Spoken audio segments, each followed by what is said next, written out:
These are not easy dapim, but we're going to try our best to make it as clear and straightforward as possible. So today's daf, welcome to Daf Yomi. Today's daf from Masechet Zevachim is daf Ayin, right? Today is, say Ayin? Yeah. Number 70. I hope it's Ayin. And tomorrow's daf, if you look ahead, is very, very, very short. So if we don't quite finish, don't despair. But I'm going to try to finish. So today's daf, we are up to the bottom of daf Samech Tet Amabet, and we are 6 lines from the bottom. And the word that we're starting with, the second word on the line, of tameh. But let me give a little bit of background because it's very complicated. So here's the straightforward background. And please stop me if something's not clear or if I make a mistake because it's confusing. There's two halachot of nevela, right? If an animal dies and it is not supposed to be eaten, that's called a nevela. The Torah says that if it's a animal, like a cow or a sheep, it is tameh, what's called maga umasa. An animal that's a nevela that is not shechted, that fell on fell dead or was shot or something, is mitameh, a person who picks it up and moves it, or a person who touches it. And that's considered to be a pretty high level of tumah. We learned that if you shech that animal and it's a treifa, meaning you can't eat it, but you shechted it, that tumah goes away. So the tumah only exists in an animal that's not shechted, but once you shecht it, even if you can't eat it, there's no tumah. Okay? That everyone agrees to, based on the pasuk. And we quoted the pasuk yesterday. The complicating detail here is what about a bird, right? And so by a bird, it says that a bird that is a nevela that you eat brings you tameh. It's called tumah betabli'ah. But if you touch it, you're not tameh. And if you lift it, you're not tameh. So it's a lower level of tumah. So we had a machloket in the Mishnah about whether if you do malika, or let's just say shchita even, of a bird, does that, and it's a treifa, does that take away the tumat betabli'ah? According to Rabbi Meir, it does, and it's a kal v'chomer. If it does it by an animal, which is a strict tumah, it for sure does it by a bird, which is a lower level of tumah. Then Rabbi Meir extended the kal v'chomer to include not just shchita of a bird, but even malika of a bird. Rabbi Yossi disagreed with that, but that was one opinion. Rabbi Yehuda's opinion was no. This only applies to an animal, it doesn't apply to a bird. So if you do shchita or malika of a bird, it doesn't take off the tuma. It's still a nevela if it's a treifa, and therefore it never loses that status. And Rabbi Yehuda proved it to us yesterday from a pasuk, because the pasuk, when it describes the tuma of a bird, says if it's a nevela or a treifa. And what does a treifa have to do with anything? If it's a nevela, it's dead, that's when it's tameh. Whether it's a treifa or not, it's still dead. Or if it's not dead, it's not tameh. So Rabbi Yehuda learned from the pasuk that we learned that even if it's a shechted, but you can't eat it because it's a treifa, that doesn't take away the status of nevela. And that was Rabbi Yehuda's proof that he disagrees with the Rabbi Meir. We asked on Rabbi Yehuda, that's a very nice proof, but the exact same pasuk is said in some ways by eating not eating, touching and using the fat of an animal. So although I told you that an animal that dies is tameh, there's a specific pasuk that says the fat of that animal, the chelev of the behema, and the pasuk is, what's the pasuk here? Vayikra, I have a gemara here with psukim. Zion, chelev nevela v'chelev treifa ye'aseh l'chol melacha v'achol lo techlu. The chelev, the fat of an animal that died, that's a nevela or a treifa, you can do whatever you want with it. So it's not tameh.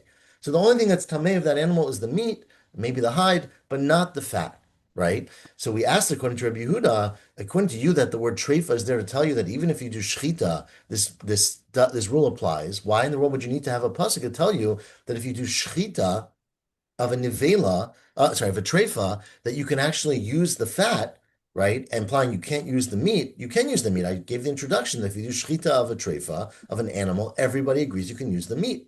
So we had this difference between the pasuk by animals and the pasuk by birds. If Rabbi Yehuda is darshing the pasuk by birds, how come he doesn't have to darshan the pasuk by animals? So yesterday, the answer that he gave, and this is where we're up to, 6 lines on the bottom, was that the reason that the pasuk by animals is there is to tell you to exclude a tamei animal, to tell you that the halacha of tumah, that you're allowed to use the fats of a nevela, is only true by a kosher animal, not by a treif animal. But the fat of a pig, you can't use it, even if it's the fats. And so we said, what about birds? Why don't you say the same pasuk by birds means a non-kosher bird?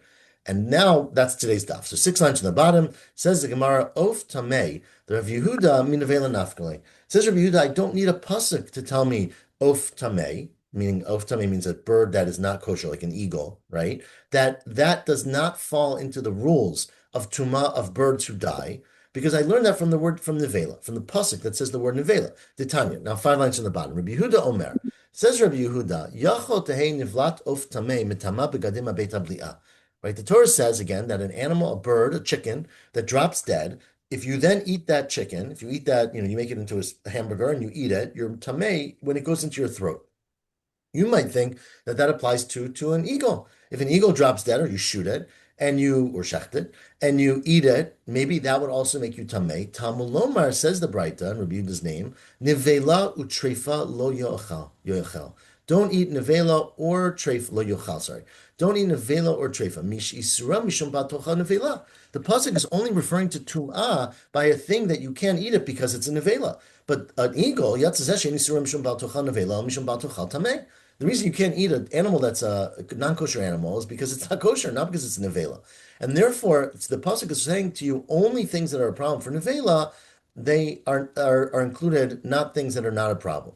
So that's why we don't need a pasuk to tell you an of tamei. So the pasuk of nevela trefa by a bird is to exclude an animal that was shechted that was a trefa, but you need the pasuk of nevela trefa by an animal, right? So that's what not extra. Ask the Gemara now on top of Daf Ayin Amud Aleph. Again, please stop me if this is confusing or if I misspeak, because it is wrapped up in a lot of confusion. Says Gemara now on the top of Daf Ayin. Well, I don't get it. Hainami tepik michel of nevela. Why do you need the word treifa to tell you that the thing is only usher because of a treifa? The fact that it says a nevela by an animal, right? You're saying by an animal that we learn from the pasuk of chelev nevela and chelev treifa that this doesn't apply to a non-kosher species, right? Because it has to be something that's only prohibited because it's a treifa, not something that's prohibited because it's non-kosher. But ask the Gemara, you don't need a chelev treifa to tell you that. The word that it says chelev nevela, hainami typically from the word chelev nevela, the fat of a dead animal, misha isura mishum bal tochal chelev nevela, something which you can't have it because it's nevela. Yatzazu excludes a pig or non-kosher animal. She'eni surah mishum batochal chelev nevela el mishum tamei. An animal that's not kosher you can't eat because it's not kosher, not because it's chelev of nevela. Ella says, okay, we're back to where we started. According to, again, the big problem that we're trying to address is that if Rabbi Yehuda uses the word chelev, not chelev, the basar nevela or treifa by a bird, say that the word treifa is extra and it teaches you that even if you shecht it, it's still tamei.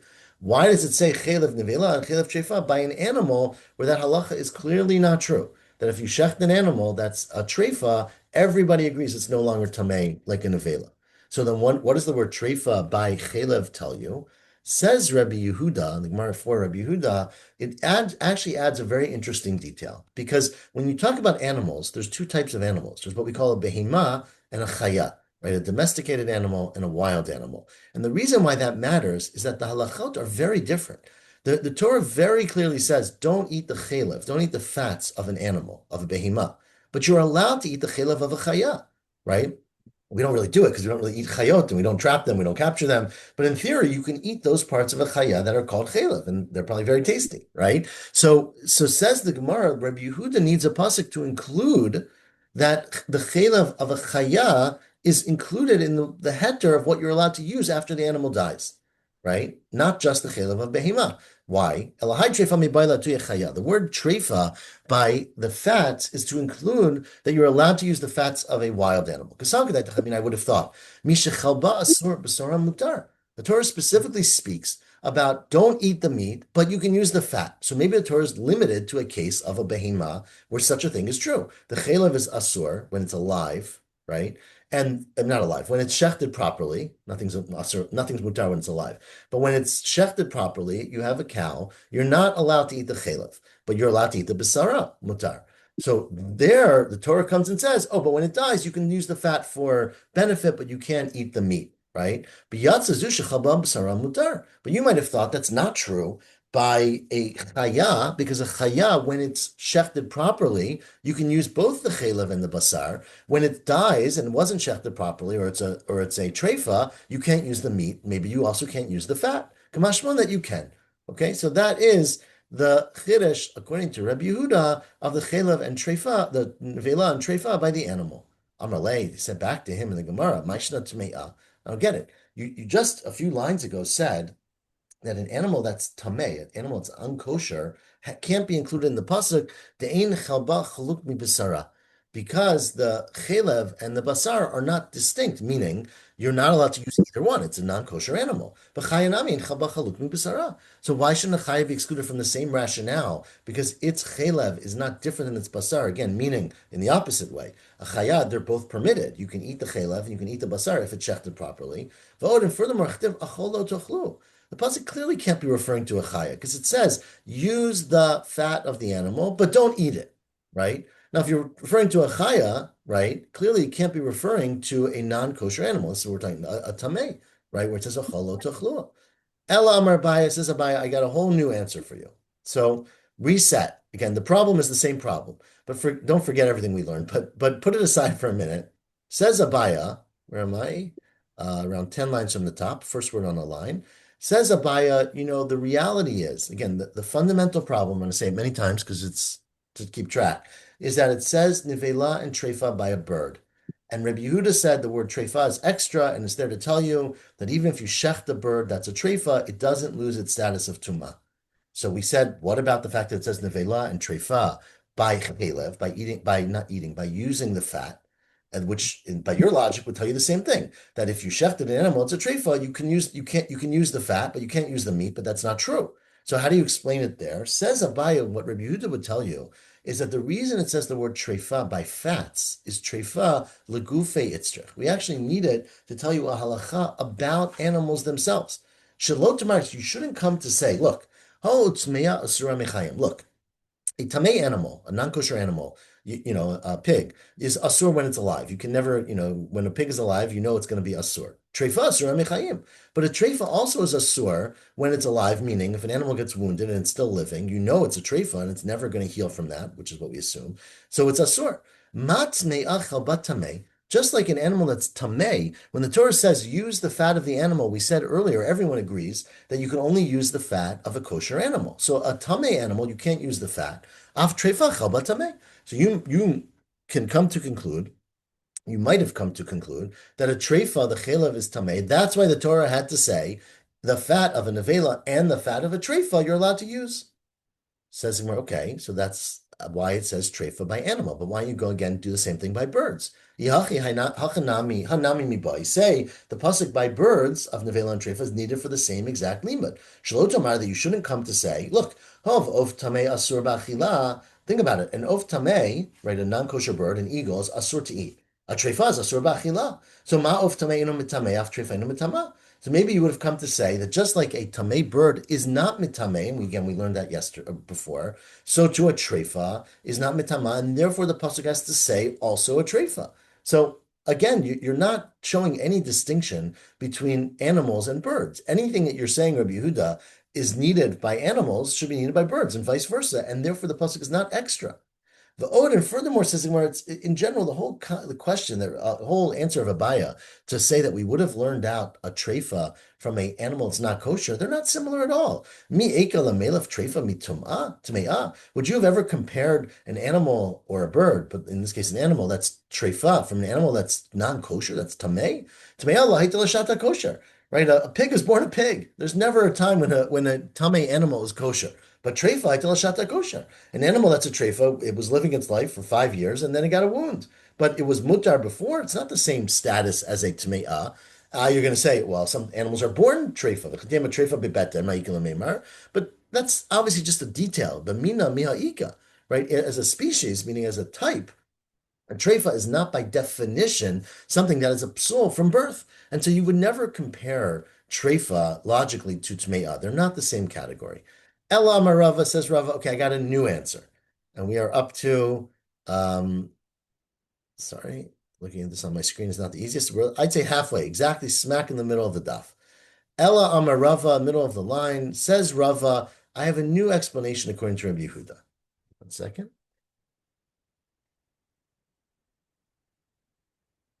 It says Rava, this actually is here to tell us one of our favorite halachot, if you recall from Harayot and from Makot actually, of Isur Chal al Isur, right? You have things in the Torah which are prohibited, and then they have a new prohibition. Let's say you have an animal right? An animal is prohibited because it's got fat, right? So the chelev of a behema is prohibited no matter what, even if you shecht it, because we don't eat chelev of a behema. The animal then dies, right? And it's a nevela, it doesn't shecht it. So does the isser of nevela or the isser of treifa add to the isser of chelev? And let's say you go and eat a piece of fat from that animal, you chayv twice or five times if you do it on Yom Kippur and it's carrying and it's Shabbos, and you find all the cases. So says Rava, that's why the Torah says that the nevela and treifa are there to tell you that there could be a second isser on top of the first isser. HaTorah, Amra, the Torah is coming to tell you, Yavo Isur Nevela. The prohibition of Nevela comes v'yachul al Isur Chelev. And it applies on top, it adds on to the Isur of Chelev. And Yavo Isur Treifa, v'yachul Isur Chelev. The same thing's true about Treifa. V'tricha. And actually, you need to tell me both. Sorry. I don't want to wake everyone up. You need to tell me both. V'tricha, you need psukim to tell me that both Isur Chal Isur. Diyashmina Nevela. If you would just tell me that the Isur of Nevela is Chal on the Isur of Chelev, Mishum de Mitamya. I would have said it's because a treifa, remember when an animal dies and it's a treifa, that's right, in Nevela, it gives tuma. A treifa doesn't give tuma. Av a treifa imalo. V'yashmina Treifa or Treifa Mishum de Isura Michayim. Right, remember a treifa, even we talked about this a little bit yesterday, I didn't actually mention it much, but the treifa, an animal that's a treifa, even if a limb fell off that animal while it was alive, it's still that's considered to be a limb of a treifa, and you're not allowed to eat it. So the issur of treifa applies even when the animal, applies, it started, I would say, even when the animal was alive. Av nevela imalo, but by a nevela you might say there shouldn't be such a strong issur, and since the animal's chelev was usur until at the time of death, you don't add nevela, tzricha. So therefore, you need the both psukim.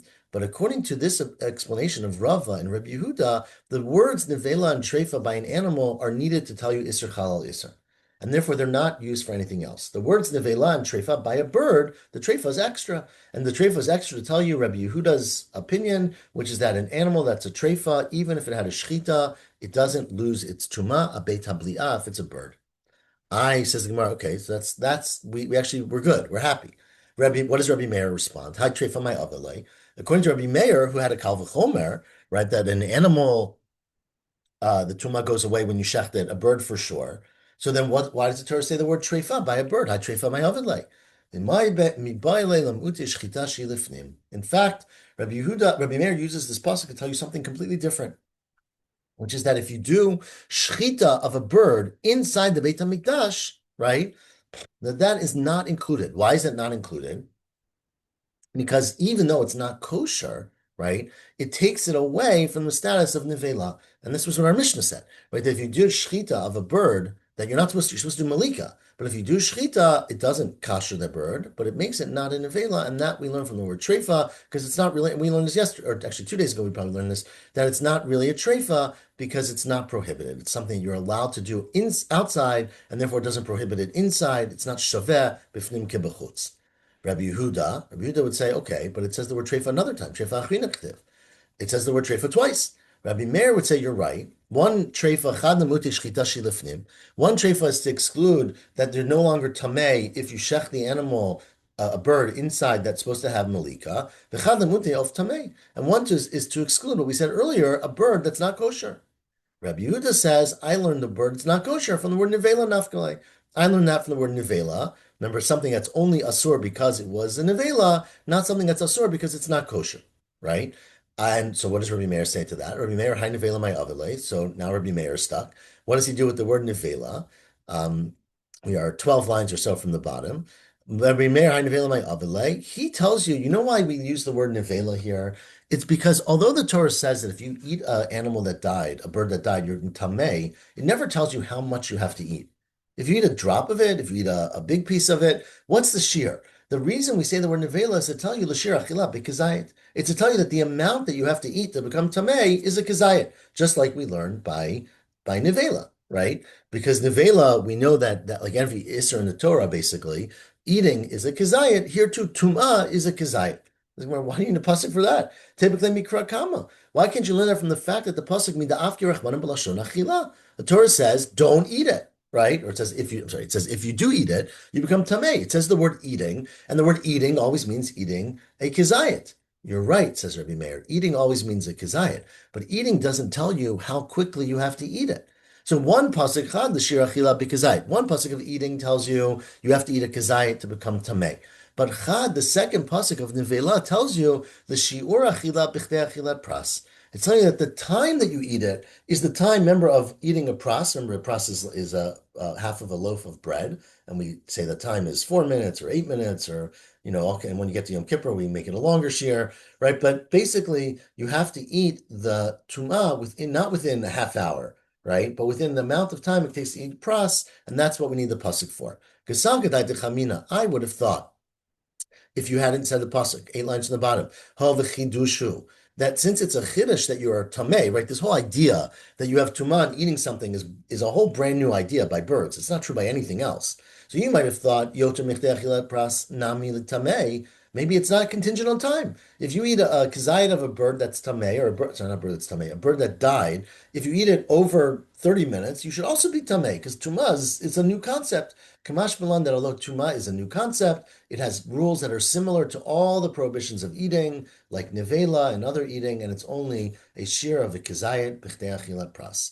And so that is where we sort of finish that. We're going to review it all in the next Braita, but basically we end with these two opinions of Rabbi Yehuda and Rabbi Meir about whether, although everyone agrees that when you take an animal and you shecht it, even if it's a treifa, the tumah of the nevela goes away from that animal, there's a machlok about whether that's true by a bird or not. Rabbi Meir says it is from Makal v'chomer, and the words nevela and treifa are there to tell you something else.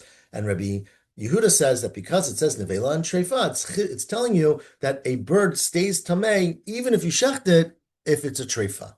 Well, that's sort of the conclusion of those two Tanaim. Now says the Braita sort of sums us up, and in a way that will confuse us.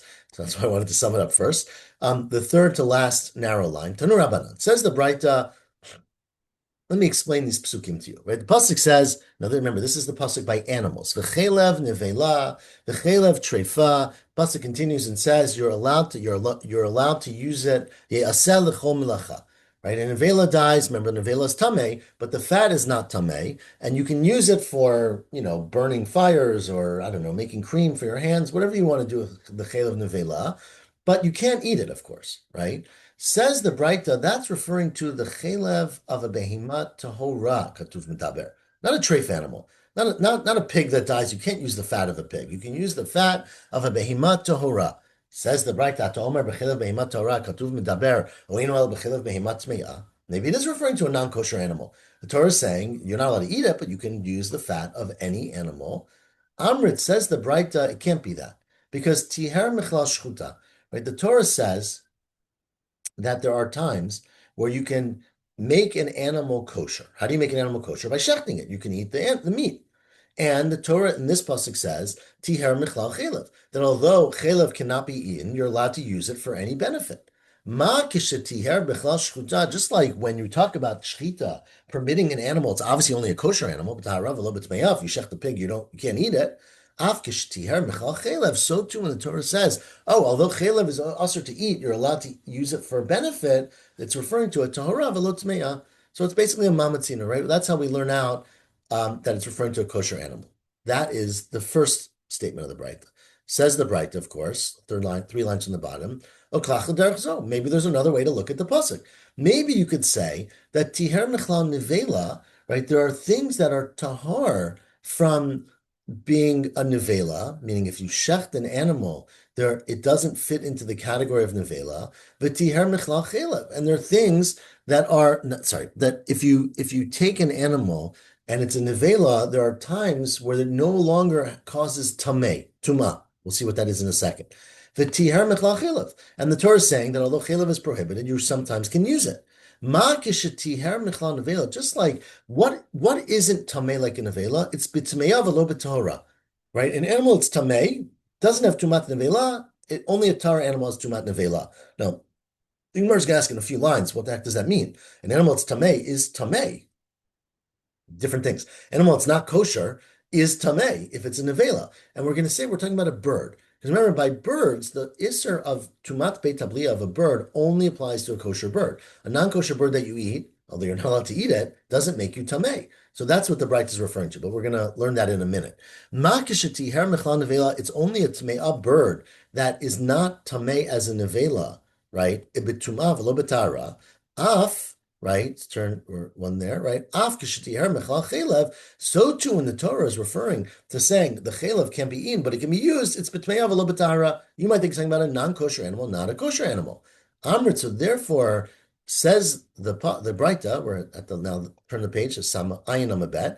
Amrit, therefore, the way you read the Braita is you say, Kishabba b'derech zu. If you came from the first passage, then you're saying the pasuk is referring to b'tohara, right? The pasuk is saying the fat of an animal, its tahara, is permitted to be used. Kishabba b'derech zu. When you come according to the second perspective, it's referring to its me'ah. It's telling you that the tme'ah fat can be used. So how would you read this pasuk? A person reading this pasuk would be completely stumped. You can look at it from one direction and say it's referring to a kosher animal and not a non-kosher animal. You can look at it from the other perspective and say it's referring to a non-kosher animal and not a kosher animal. So how do I know what to do? Therefore, says the Braita Talmud Lomar Treifa. That's why the pasuk says the word treifa to tell you mi sheyesh b'mina treifa. We're referring to animals that have a concept of treifa. But otziat tme'ah, a non-kosher animal, we don't care if a pig is treifa or not treifa. You can't eat a pig no matter what. Shein b'mino treifa, right? But so therefore, that's how you know the pasuk is referring only to behema. However, lo otziat chaya. But I would have thought that this refers to a behema and a chaya. I wouldn't exclude a chaya sheyesh b'mina treifa because certainly a wild animal can become a treifa. Therefore, Talmud Lomar v'acholo tuchlu. That's why the end of the pasuk says, use the fat for your benefit, but don't eat it.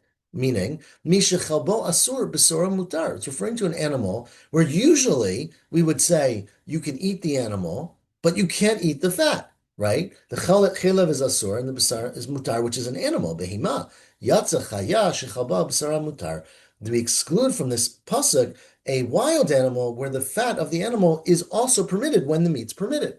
And therefore, the Braita basically concludes, and this is what we had summarized before, that this pasuk of using the fat of a behemah that's a nevela is saying only a behemah that's kosher. If it drops dead or you shoot it, you're allowed to use the fat, but you can't use the meat. But an animal that's not kosher, that you shoot or that dies on its own, you cannot use the fat. And a chaya that is a nevela, you can't use the fat. The only way you can use the fat of a chaya is if you shecht it. And once you shecht it, not only can you use the fat, you can even eat the fat. But if you didn't shecht it, you can't use it at all. And so that is how the Braita summarizes the pasuk by a behema. Now, just to do the last piece, Amalei Rav Yaakov bar Abba, sorry, the Rava, Rav Yaakov bar Abba said to Rava, I don't understand the words of the Braita. It said, Elamiyata nivlat behemat tahora hidimit amma, right? It said, well, if you're looking at tum'ah, the tum'ah of nevela doesn't apply to a tamei animal. But that's not true. You're telling me that a nevela of a behemat Torah, only a kosher animal is mitama when it drops dead as a nevela, but nivlat behemat tmeya lo mitama. It's not true that the nevela of a non-kosher animal is not mitama. Tuma applies to all animals. Amrlei said to him, no, you missed, you didn't listen in Daf Yomi. Kama sabi shabishtuba. So many sabim, so many elders have made a mistake reading this Braita. I mean, this is a classic mistake. It's referring to a bird. Seifa, the end of the Braita, atan nivlat of tamei. Excuse me, it's referring to a carcass of a bird that's tamei. And there the halacha is that tuma of a nevela, of a bird, a tumat beita blia, only is true by a kosher bird. But it turns out that if you have a non-kosher bird, there's no tumat nevela from swallowing that bird. Again, it's a prohibition. You can't eat an eagle, but if you make a hamburger out of it and you swallow it, you're not tamei. Okay, so it turns out, and this we're essentially done. So we could summarize quicker now. We're essentially done with these halachot that the now I'm going to test you on this later, so pay attention here. That basically an animal that's alive, right, is not tamei, meaning it doesn't make a person tamei. If an animal dies, a nevela, there's a halacha by animals, by big animals or small animals, that they make a person who touches them or lifts them tamei. It's called maga or masa. But we just learned that that is only true about the animal, not about the fat of the animal. So if you touch the fat of a dead animal, it doesn't make you tamei, and the Torah explicitly says you're allowed to use it. We just learned in this Braita that's only true about a behema. But a non-kosher animal, you can't use the fat, and it would probably make you tameh. Chaya, according to this Braita, you can't use the fat, and it would make you tameh, right? But by a behema, it would not be make you tameh if you use the fat of the animal. By a bird, it's almost the opposite. By a bird, the halacha is that a kosher bird, an of tahar, if you swallow it when it's in nevela, you become tameh. But an of tameh, right?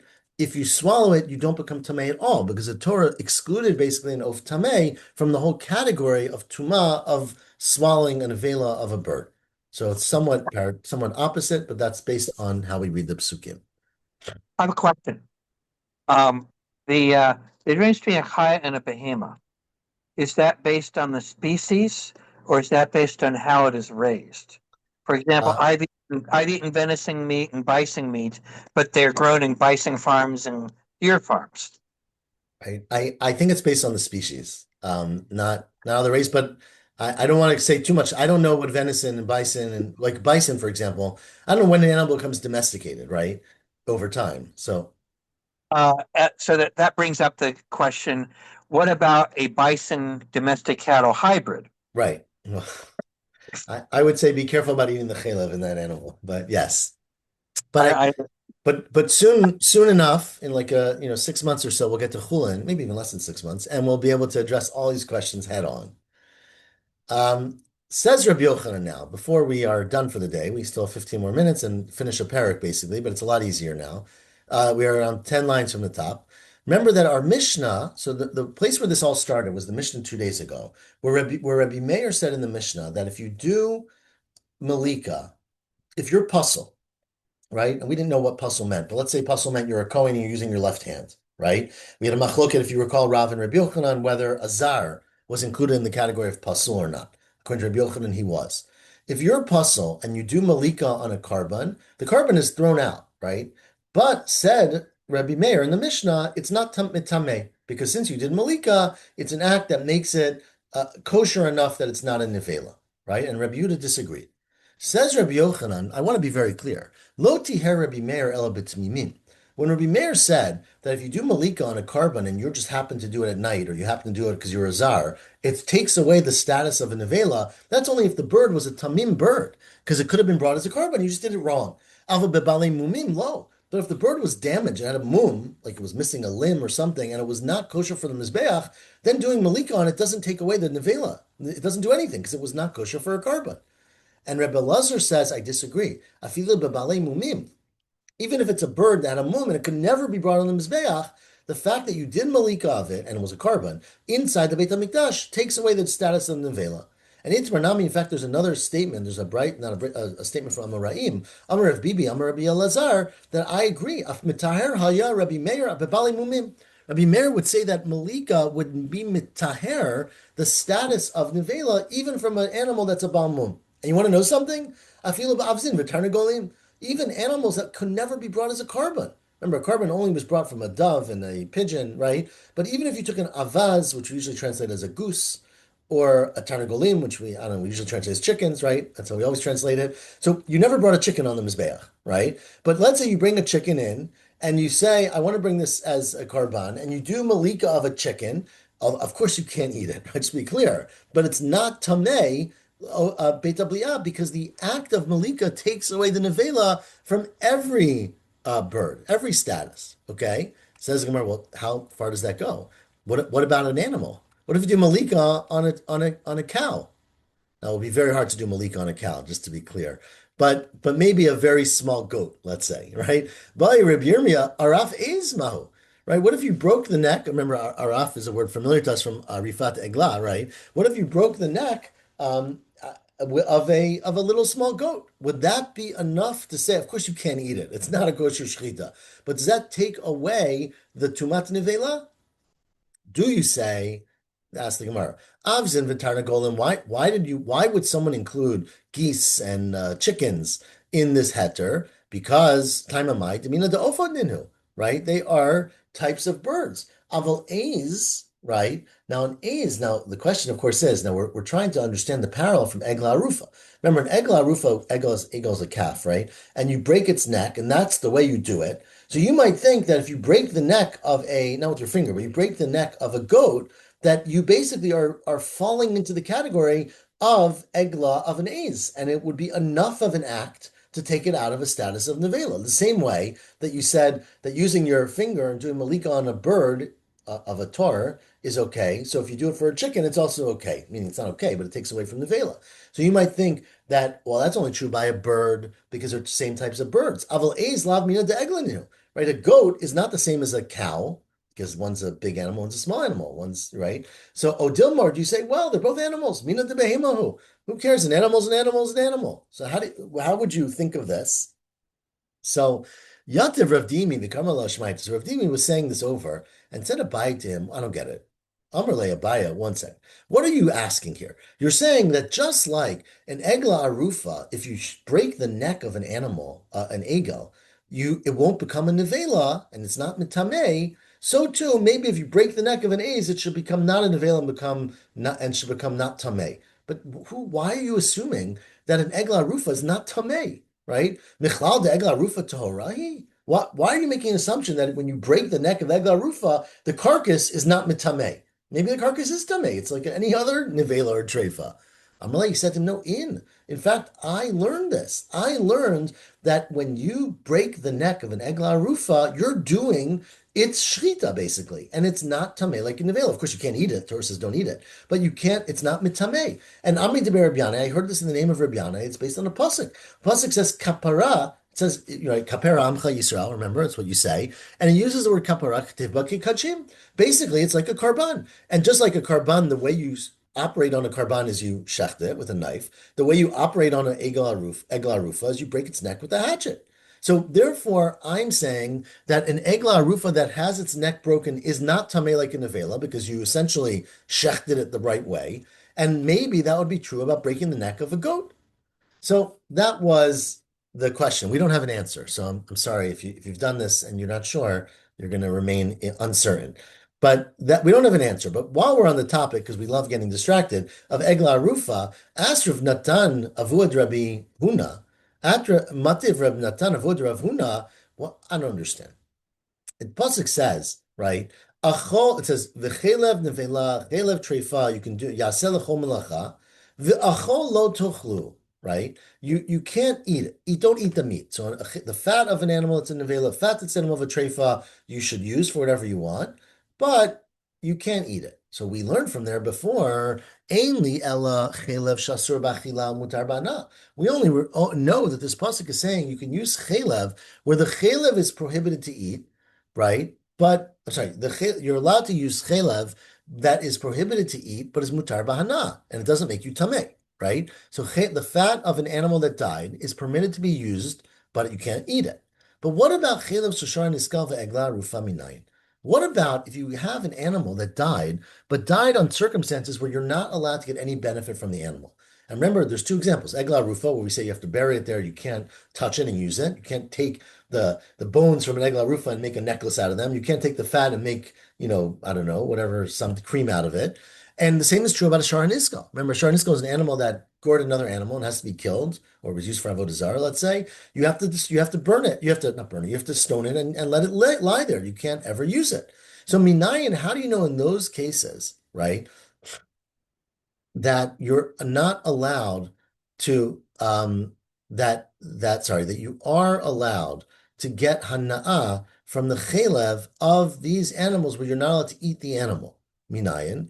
Talmud therefore the pasuk says kol chelev. When it says in the pasuk, this is different, it's kol chelev v'chol dam lo yechel, right? Um, Lo yochel kochel v'chol dam. It says the other way. Don't eat kochel v'chol dam, right? So there it says the word kol to tell you that all of the halachot that we said that apply to chelev, including the ones, right, that says that basically it's not mitameh after it dies, was true about all chelev, right? So even by chelev of behima, even by chelev of an egla rufa and chelev of a shar niskal. Now says, so that's a bright, right? Says the Rav Natan, the father of Rav Huna, Isal kedaitach egla arufa tahorahi. If it's true, what you just asserted, right, that an egla arufa that dies does not become tameh because doing the act of breaking the neck is like shchita of that animal. So basically, it's tahar. So I don't get it. How would you have thought that the chelev would be tameh? And you need a pasuk to tell me the chelev is not tameh. How can it be that he tahara v'chalbat tameh? Right? How could it be that the animal itself is tahar, which you said we had a havamina? That the animal is tahar, it's not included in the prohibition of tuma, and only you need an extra pasuk to tell you it is. But if the whole animal is tahar, how could the chelev be tameh? Answers the Gemara, again, the very side point here, Heicha de araf mi araf, where you did the proper breaking of the neck, right? Meaning you went to the back of the head and which is how you do it, right? And you used the hatchet and you broke the neck. Clearly, I say that's the shechita of that animal, lo istrichale. And there you don't need a pasuk to tell me that you're allowed to use the fat of I mean, it's not tameh, you can't use it, but the fat of that animal is not tameh because the animal itself is not tameh. But ki stricha, where you need a pasuk, is heicha de shachat mishchat. It's where you take an egla arufa, you've designated this animal as an egla arufa, and then you take a knife and you shacht it. You might have thought, right, tahani le shchita, I'm sorry. So you might have thought that it's no longer that the fat is no longer tameh because you did a shechita. Therefore, the pasuk comes to tell you that the fat is tameh. Says more, why is the fat tameh? But tahani le shechita tar l'midei nevela. Why don't you say that the shechita, in fact, does be matarit from nevela, just like a treifa? Remember, if you take an animal that's on its deathbed, it's treifa, it's wounded, and you do shechita of that animal, you're basically taking away the status of nevela, and it's not tameh anymore. Says Gemara, you're right, it would. We're talking about a case where you take an egla rufa, you designate this animal as your egla rufa, that makes it asur bahana'a, right? Or us, or let's say it's asur bahana'a. And then it drops dead. When it drops dead, you might have thought that the chelav of that animal is not tameh, and therefore the pasuk comes to tell you that the chelav of the animal is tameh. Sorry, the opposite. You might have thought the chelav of the animal is tameh because the animal itself is tameh. Therefore, the pasuk comes to tell you the chelav is not tameh. But that's only in a case where it dropped dead, not where you did shchita and not where you did arifa, because we're saying now that the egla arufa's arifa is the equivalent of shchita. Ask the Gemara, but then who says it's even egla arufa? Right? The fact that you said designated animals egla rufa, but you never broke the neck, you never shechted it, and it dropped dead, maybe it has no status at all. Michlal de Michayim Asura, implying that even when it's alive, it's called an egla rufa. In fact, that's the truth. And Rabbi Amar Rabbi Yanai Gvul Shamati v'Shachachti. Says Rabbi Yanai, I once heard a boundary, which is what a gvul means, meaning I once heard a rule that laid this out, and I forgot what it was. But Nazbin Chaverai Lamemer, but my friends reminded me, right? Or Nazbin's mean they reminded me. They leaned to saying, meaning when I told them, I forgot what the boundary is. When does an animal become an egla arufa? Right? And they suggested that yiridata l'nachal itan hiosarta. That when you take it down to the nachal itan, remember you take it down to the valley, right? That's hard, that's dry. That starts the process. And once you do that, it becomes asur as an egla rufa. And if it dropped dead afterwards, it would be an egla rufa that dropped dead. And you might have thought that the fat of that animal is tameh, just like the animal is tameh, like every other nevela. Therefore, the pasuk came to tell you that the fat of that animal, like every other nevela, is not tameh. And so that is the side point. It has nothing to do with our Gemara, obviously, that we end with this parak. Very complicated sugya, but I hopefully it was clear enough. And we're up to the next parak, which is not going to be easy, but it's certainly going to be a little shorter. So we got that. So Yashar Koach, everyone.